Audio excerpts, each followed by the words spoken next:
feature, 2018 Honda Odyssey Cabin Watch gives a bird's-eye view of the second and third row seats in the dashboard. In addition to sharper, more responsive versions of the functions that we saw implemented on the Ridgeline and Pilot vehicles, the new infotainment system gains a pair of new features to help parents keep an eye on their precious cargo. Cabin Watch uses a wide-angle lens mounted to the ceiling to let the driver and front seat passenger keep an eye on the second and third row seats.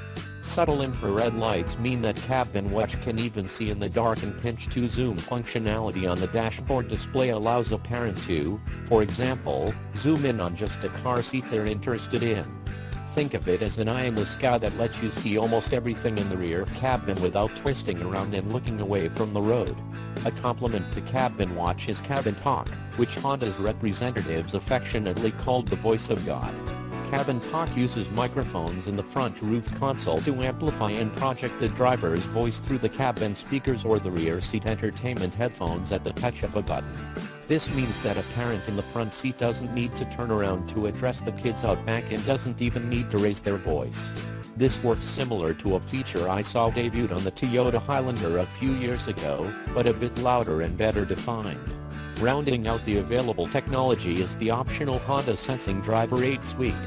Check this option box when spec'ing an Odyssey to add lane departure warnings and lane-keeping assisted steering. These features notify the driver when the minivan drifts out of its lane and apply a steering aid to guide it back between the lines.